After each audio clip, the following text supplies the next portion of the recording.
بسم اللہ الرحمن الرحیم الحمد للہ رب العالمین والصلاة والسلام علی سید الانبیاء والمرسلین وعلی آلہ واصحابہ واتباعہ اجمعین وبعد۔ اسلام کی خوبیوں اور محاسن کا ظہور جن چیزوں میں صاف صاف سامنے آتا ہے ان میں پانچویں چیز ہم پڑھنے جا رہے ہیں، پانچواں پہلو اور پانچواں ضابطہ ہم پڑھنے جا رہے ہیں، اور وہ ہے اسلامی شریعت کا قابل تطبیق اور قابل عمل۔ یعنی اسلام میں کوئی بھی ایسی چیز نہیں ہے جو صرف ذہن کی تسکین کے لیے یا جسے ہم ذہن کا چسکا کہہ سکتے ہیں اس کے لیے ہو، کوئی بھی چیز ایسی نہیں، بلکہ ہر چیز ایسی ہے جو عمل کے قابل ہے، اور اس کی بنیاد پر ایک بہترین عمل سامنے آتا ہے اور اس سے ایک بہترین کلچر اور تہذیب وجود میں آتی ہے۔ یعنی اسلامی شریعت عمل کو سامنے لانے کے لیے ہمیں احکامات دیتی ہے۔ عمل کے ساتھ ساتھ ہی اسلام ہمارے سامنے واضح ہوتا ہے۔ چنانچہ اسلام میں دو بنیادی چیزیں، ایک شعائر ہے یعنی دین کی علامات، اور دوسرا شرائع ہے یعنی احکامات۔ تو جتنے بھی احکامات ہیں ان سے شعائر یعنی اسلامی کلچر کی علامتیں سامنے آتی ہیں۔ مثال کے طور پر نماز ہے، روزہ ہے، حج ہے، زکوٰۃ ہے، ان تمام چیزوں سے گراؤنڈ پر دنیا میں جو تصویر سامنے آتی ہے وہ مسلمانی کی، اسلام کی ایک عملی تصویر ہوتی ہے، اور اسلام کے کلچر کا اور اسلام کی تہذیب کا بھرپور اظہار ہوتا ہے۔ چنانچہ اسلام آپ یوں کہہ سکتے ہیں کہ ایک جیتا جاگتا زندہ دین ہے جو اپنی الگ سے مستقل تہذیب اور تمدن رکھتا ہے۔ یہ انسانوں کو خدا کے سامنے ایک وحدت کی شکل میں لے کے آتا ہے، اور انسان ایک ہی مقصد کے لیے ایک ہی خدا کے سامنے سجدہ ریز ہوتے ہیں۔ چنانچہ علیہ نے یہ بات بہت تاکید کے ساتھ بیان کی ہے کہ اسلام ایک تو یہ چاہتا ہے کہ مسلمان جو ہیں وہ کلمۃ التوحید پر باقی رہیں، مسلمانوں کا کلمہ توحید کو، کلمۃ التوحید، توحید کا کلمہ، توحید کی بات مسلمان اس کو تسلیم کرے، اور دوسری چیز توحید الکلمہ کہ مسلمانوں کا کلمہ بھی ایک ہو، یعنی ایک یہ ہے کہ خدا کو ایک مان، اور دوسرا یہ ہے کہ خدا کی عبادت میں دنیا کی تمام تہذیبوں سے الگ ہو کر یکتائی کے ساتھ اپنا الگ اور منفرد اور وحدت پر مبنی وجود جو ہے اس کو پیش کرے۔ جب تک یہ نہ ہو تو ایک تو افکار، خیالات، نظریات مردہ شکل میں سامنے رہتے ہیں، ان کے اندر کوئی زندگی نہیں رہتی۔ عمل سے ہمیشہ زندگی اور تہذیبی وجود جو ہے وہ سامنے آتا ہے۔ دوسری چیز یہ ہے کہ خیالات جب تک قابل عمل نہ ہوں یا ان پر عمل نہ کیا جائے تو ان کا وجود بھی نہ صرف یہ کہ وہ مردہ حالت میں موجود رہتے ہیں، بلکہ آہستہ آہستہ ان کا مردہ وجود بھی مٹنا شروع ہو جاتا ہے اور وہ دنیا سے برخاست ہو رہا ہے۔ چنانچہ مختلف افکار اور نظریات کی ہی تاریخ ہے۔ ایک تو انسانی افکار کی مدت اتنی سی ہوتی ہے کہ جب تک انسان زندہ ہے یا اس سے کچھ دہائیاں آگے تک چلتا ہے، اس کے بعد نئے افکار اس کی جگہ ہے۔ یہ صرف آسمانی وحی ہے کہ جو ہمیشہ سے ہمیشہ تک کے لیے ایک ہی رو میں برقرار ہے اور اس کی افادیت قائم دائم ہے۔ تو اسلام اپنی اس خوبی میں بھی دیگر تمام ادیان سے اور دیگر تمام جو ہے افکار اور نظریات سے ممتاز ہے۔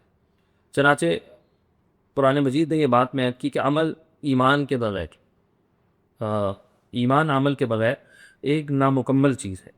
جب تک عمل نہیں ہے، ایمان کی عملی تصویر سامنے نہیں ہے، اور آپ نے دنیا کو اپنے ایمان کا کوئی مظہر پیش کر کے نہیں دکھایا، اپنے ایمان کی تصویر دنیا کے سامنے نہیں رکھی، جبکہ مسلمانی کا سب سے اہم تقاضا یہ ہے کہ آپ کے ایمان اور دین اور اسلام کی تصویر دنیا دیکھے اور اس کو دیکھ کر اسلام کے بارے میں جان پہچان حاصل کرے۔ یہ پانچواں اہم ترین پہلو اور ضابطہ ہے، جسے سمجھ لیں تو اسلام کی خوبی جو ہے ہمارے سامنے آ جاتی۔ چھٹے نمبر پر اسلام کی خوبی کا پہلو اور مستقل قانون اور ضابطہ جو ہمارے سامنے آتا ہے وہ یہ ہے کہ اسلام کو جب ہم دیگر جاہلی نظریات اور تہذیبوں کے ساتھ تقابل کر کے سامنے لاتے ہیں تو اسلام کی خوبی واضح ہو جاتی ہے۔ مثال کے طور پر آج دنیا نے بہت زیادہ اس پر زور دیا کہ سائنسی انقلابات نے، جدید دنیا نے، انسان کی بنائی ہوئی جدید تہذیب نے، انسان کے بنائے ہوئے جدید آلات اور ٹولز نے، ٹیکنالوجی نے، ان تمام چیزوں نے انسان کی زندگی فائدوں سے بھر دی۔ چنانچہ آج کا جدید انسان وہ گزشتہ تہذیبوں کے ساتھ آج کی اپنی تہذیب کا تبادلہ اور اس بات پر فخر کرتا ہے کہ دیکھیں ٹیکنالوجی کے بعد ہم نے وہ فوائد حاصل کر لیے جو پہلے ہمارے سامنے نہیں تھے۔ ماضی کا انسان پسماندہ تھا، پتھر کے زمانے کا آدمی تھا اور پتھر کے زمانے میں جیتا تھا، اس کے افکار بھی پسماندہ تھے، اس کے خیالات بھی پسماندہ تھے، وہ خود بھی ایک پسماندگی کی حالت میں جینے والا شخص تھا، متمدن نہیں تھا، مہذب نہیں تھا اور طرح طرح کی باتیں کی جاتی۔ یہ تقابل کر کے آج کی تہذیب جو ہے اس کی اہمیت اجاگر کی جاتی۔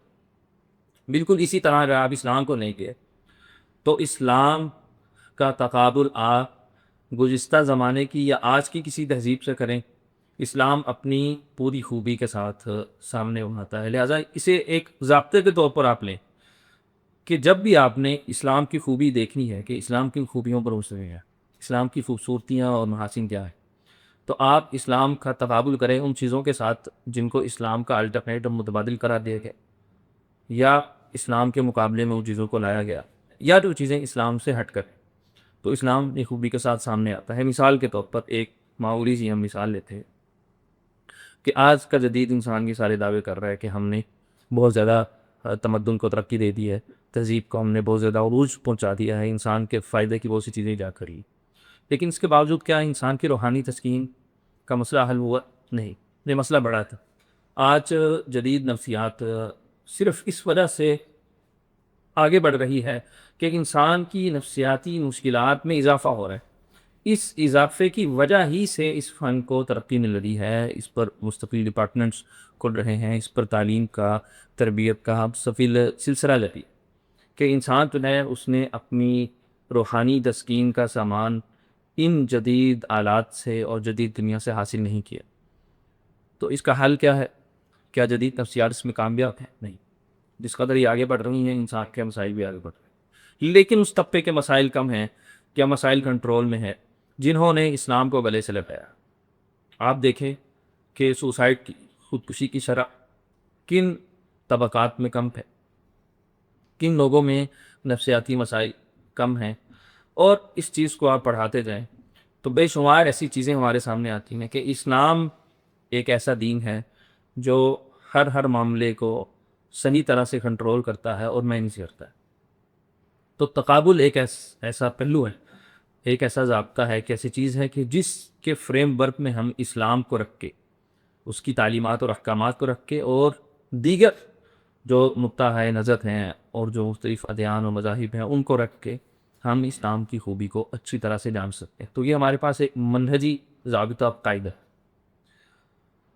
7ویں نمبر پر جو چیز ہمارے سامنے اسلام کی خوبی کو بیان کرنے کے لیے، خوبی کو سامنے لانے کے لیے بہت زیادہ مدد دیتی ہے وہ اسلام کا مزاج ہے۔ اسلام کے مزاج پر اگر ہم غور و فکر کریں تو اسلام کا مزاج ہمیں یہ بتاتا ہے کہ اسلام میں جو خوبیاں ہیں وہ دنیا کے کسی فکر میں، کسی تھاٹ میں اور دنیا کے کسی ازم نے درم میں نہ ہوتے۔ اسلام نے دین اور دنیا کا توازن قائم کیا، روحانیت اور مادیت کا توازن قائم کیا۔ اسلام نے غور و فکر کا میدان ہو، معیشت کا اور معاش کا میدان ہو، معاشرت کا حوصلہ ہو یا کوئی بھی امر ہو، اسلام ہر دو چیزوں کے درمیان بھرپور بیلنس اور توازن قائم کر کے چلتا ہے اور اس انسان کو چلنے کی تلقین کرتا ہے۔ اس پر آیات اور احادیث اتنی زیادہ ہیں کہ اگر آپ ان کو سمیٹنا شروع کریں تو آپ کو سامنے ایک ضخیم کتاب مرتب ہو رہی۔ نبی علیہ السلام نے فرمایا کہ میں روزہ بھی رکھتا ہوں، میں شانی بھی کرتا ہوں، میں عبادت بھی کرتا ہوں، میں کھانا بھی، میں رزق بھی جو ہے لیتا ہوں۔ نبی علیہ السلام نے ان 3 لوگوں کو نصیحت کی جو نبی علیہ السلام کے پاس آئے اور انہوں نے کہا کہ ہم دین کے لیے اس طرح سے وقف ہو رہے ہیں کہ ایک نے کہا میں روزے دیا، ایک نے کہا میں شادی، یعنی اس طرح کی جو خیالات ہیں اور شوق ہیں ان کا اظہار کرنا شروع کیا. تو نبی علیہ السلام نے اس کی حوصلہ افزائی نہیں فرمائی. اسی طرح نبی علیہ السلام نے فرمایا کہ سب سے بہترین امور وہ ہیں جن میں میانہ روی ہو، جن میں اعتدال بہترین انداز سے موجود ہو. تو اگر آپ اسلام کے محاسن کا مطالعہ کرنا چاہتے ہیں تو تواضع پر اعتدال ایک ایسا باب ہے جو اسلام کے وسیع ترین ابواب میں سے ایک مستقل باب ہے، اور اس چیپٹر اور اس باب کو سامنے رکھ کر آپ اسلام کے محاسن کو سامنے لا سکتے ہیں. آٹھویں اور آخری چیز، آٹھواں اور آخری قانون اور ضابطہ اور ایک انتہا درجے کا منفرد پہلو، وہ یہ ہے کہ اسلام کی خوبی ان تمام چیزوں میں بھی ظاہر ہوتی ہے جن چیزوں کی بنیاد پر اسلام کو یہ الزام دیا گیا کہ اسلام جو ہے وہ خوبیوں سے خالی ہے، محاسن سے اور خوبصورتیوں سے اور جمال و کمال سے اسلام بالکل خالی ہے. جن چیزوں کو بنیاد بنا کر یہ کہا گیا وہی چیزیں دراصل اسلام کی خوبی کو سامنے لانے کی ضامن و کفیل ہے. مثال کے طور پر خاتون کا مسئلہ ہے، خواتین کا مسئلہ، دوسرا مسئلہ جہاد کا، قتال کا، اور تیسرا مسئلہ مثال کے طور پر اسلامی حدود کا ہے. یہ کہا جاتا ہے کہ اسلام عورت کے ساتھ زیادتی کرتا ہے. اسلام ایک وحشت ناک دین ہے جو قتل و غارت سے پھیلا، اور قتل و غارت کی بنیاد پر ہی اسلام جو ہے وہ بیہیو کرتا ہے. اسی طرح یہ کہا جاتا ہے کہ اسلامی حدود اور سزاؤں کو زیادہ سختی. اب انہی تین چیزوں کو اگر ہم لیں تو علماء نے اس پر مستقل لٹریچر فراہم کیا ہے. کتاب و سنت کا اگر ہم مطالعہ کریں تو وہی سے ہمیں بہت بڑی رہنمائی ملتی ہے کہ اسلام نے خاتون کے ساتھ بہت سی نرمی کی، خاتون کے اوپر بہت سے احسانات کیے، خاتون کو بہت زیادہ تکریم بخش. ایک بہت موٹی سی مثال کہ قرآن نے مشرکین کو جن چیزوں پر بہت سخت وعید سنائی ہے ان میں سے ایک چیز یہ بھی ہے کہ یہ اپنی بچیوں کو زندہ دفن کر کے قرآن نے اس کو بیان کیا کہ اسے اٹھایا جائے گا، اس بچی سے پوچھا جائے گا کہ تمہارا کیا گناہ تھا، اور پھر یہ کام کرنے والے باپ کو سزا دی جائے گی. اسی طرح وراثت کا مسئلہ اگر دیکھیں، اسلام نے خواتین کو وراثت میں بھرپور طریقے سے شامل کیا، اور خواتین کو دوہری وراثت ملتی ہے، اس کے خامند کی طرف سے بھی اور اس کے باپ کی طرف سے بھی. اسی طرح جہاد کو اگر دیکھیں تو اسلام میں حرب اور جنگ کی جو اخلاقیات ہیں یہ دنیا کے کسی قانون میں اس طرح موجود نہیں. دنیا کا کوئی قانون، کوئی لا، اور دنیا میں کسی قسم کا کوئی دین اور مذہب ایسا نہیں ہے جس میں حرب اور جنگ کی اخلاقیات اتنی واضح اور اتنی زیادہ ہوں جتنی اسلام میں ہے. یعنی ایک پورا باب اور پورا چیپٹر ہمارے سامنے آتا ہے. مثال کے طور پر ایک صحابی نے کلمہ پڑھتے ہوئے شخص کو قتل کیا تو نبی علیہ السلام نے فرمایا کہ کیا تم نے اس کا دن سیکھ کے دیکھا تھا؟ بہت سختی کی. صحیح مسلم کی بڑی معروف حدیث ہے. اسی طرح سے عورتیں ہیں، بچے ہیں، بوڑھے ہیں، تو جنگ کے دوران ان کے ساتھ کیا رویہ کرنا ہے، اسلام نے دو ٹوک انداز میں اس کی رہنمائی کی. اسی طرح قرآن نے باقاعدہ تلقین کی کہ اگر کوئی طبقہ صلح کی طرف اور سلامتی کی طرف مائل ہو تو تم نے امن پسندی کا راستہ درک نہیں کرنا. قرآن نے باقاعدہ طور پر اس چیز کو بطور نصیحت اللہ تعالیٰ نے بیان کیا. تو اسلام کو پڑھنے کے لیے ان 8 پہلوؤں سے ہمارے سامنے ایک نیا ضابطہ اور ضابطہ آتا ہے کہ اسلام ہمیں دعوت دے رہا ہے کہ ہم اس کو اب اس نئے زاویے سے مطالعہ کرنا شروع کریں کہ اسلام کیا واقعتاً اپنے اندر یہ تمام خوبیاں رکھتا ہے، کیا واقعتاً اس قدر خوبصورت دین ہے، کیا واقعتاً اس قدر کامل دین ہے، کیا واقعتاً اس کے محاسن اس قدر متنوع اور مختلف پہلوؤں پر پھیلے ہوئے ہیں. تو یہ 8 پہلو صرف نموذج ہیں، نمونے ہیں. ایسا نہیں ہے کہ یہ صرف 8 پہلو ہیں کہ اسلام کی ساری خوبیاں انہی میں سمٹ کر آ جاتی ہیں. نہیں، اسلام کا یہ دعویٰ ہے اور عملاً ثابت شدہ دعویٰ ہے کہ اسلام کی یہ خوبیاں ہر میدان میں، ہر وقت، ہر جغرافیے میں، ہر علاقے میں، ہر جگہ پر عملاً ثابت ہو اور نافذ میں.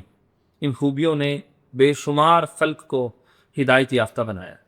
اسلام کی خوبیاں دیکھ کر بہت سے لوگ اسلام کی طرف مائل ہو گئے. اسلام کی یہ خوبیاں دیکھ کر بہت سے لوگوں نے اسلام کو پڑھا تو ان کے سامنے زندگی کا ایک نیا دروازہ اور نیا در کھلتا چلا گیا.